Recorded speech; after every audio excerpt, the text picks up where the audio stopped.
food you eat can be the safest and most powerful form of medicine, or it can be the slowest form of poison. Unfortunately, over the last century, our diets have undergone a radical transformation from natural foods to chemical compounds put together and made to look like foods. Surely a slow form of poison for us all. And we've moved from ancient processing traditions like fermenting, curing and salting to the new ultra-processed food techniques of today, like emulsification, fractioning, artificial flavouring and sweeteners. And all this has come with a huge price on our health, one that works insidiously, taking its toll day by day, working hidden, impacting our biology until it's too late and the damage is done. And the impact of these ultra-processed foods is clear. Our diet has been inundated with them, and you can see this in the huge rise of obesity we've seen over the last 40 years. From childhood obesity rates of just 2% in the 70s up to a staggering 20% now and rising. It's clear that ultra-processed foods are wreaking havoc on our biology and causing a huge negative impact. What exactly are ultra-processed foods then? Well, these aren't just your normal kinds of processed foods. These are the ones wrapped in plastics, laden with additives, and with an ingredients list that reads like a chemistry textbook that's just simply unnatural. And studies have linked these ultra-processed foods to a huge number of health issues. Things like cancer, diabetes, cardiovascular disease, mood disorders. They even have been linked to a risk of early death. It's not just about obesity, it's about the continuous toll that they take on the internal biochemistry of our body, day by day causing negative effects that add up over time, increasing our risks for these chronic diseases. And even on the short term, we've got things like heartburn, poor sleep, weight gain, anxiety. The impact of these foods can be terrible, yet they continue to fill our shelves at the supermarkets, causing a public health crisis of huge proportion. And they even hijack our neural signaling to drive us to overconsume them. This is because our brain is wired to predict the kind of nutrients that we've eaten based on the signals that we get from our taste buds. If we've eaten something sweet, our body prepares to deal with those nutrients. However, with ultra-processed foods, these signals often create a mismatch, which drives overconsumption.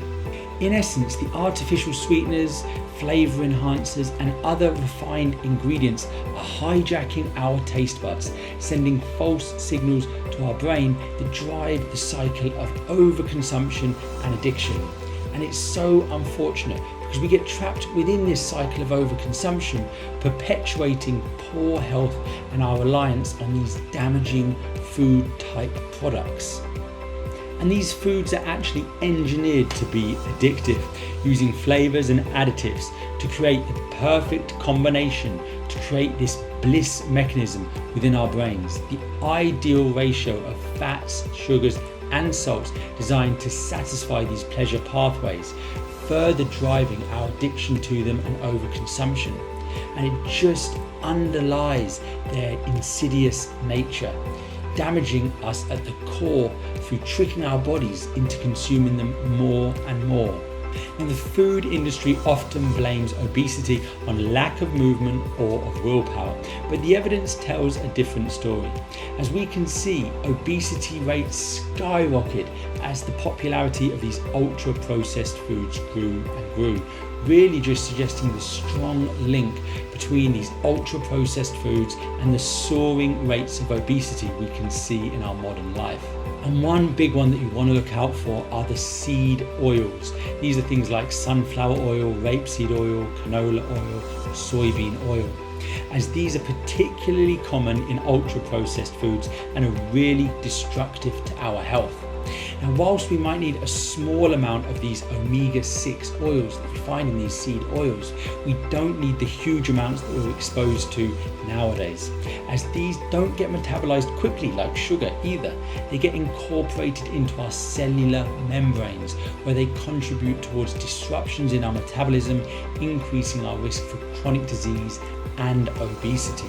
And they can take up to 6 years to clear out of our body completely once we've altered our diet, just showing you how long they stay in our bodies for. And from inflammatory disorders to metabolic dysfunction, the short-term impact of these seed oils on our health is staggering, and yet they continue to be added in abundance to our food supply. It seems just every week I'm finding another food that used to contain olive oil now having that replaced for rapeseed oil, seeming nothing else aside from the cost, yet the detriment to our health is huge. So now, whilst those ultra-processed foods might be convenient now, I can tell you in the long term the damage to our health will be anything from convenient. Choosing a whole foods based diet is the best option. Choosing foods that don't have an ingredients list because they're simply a single ingredient. But at second best, avoiding those with lengthy ingredients list full of chemical sounding names, avoiding the additives, the emulsifiers, the refined sugars in all their varieties, and those seed oils. And if this video was useful for you, please give us a thumbs up and subscribe below. We release daily videos about health and well-being optimization.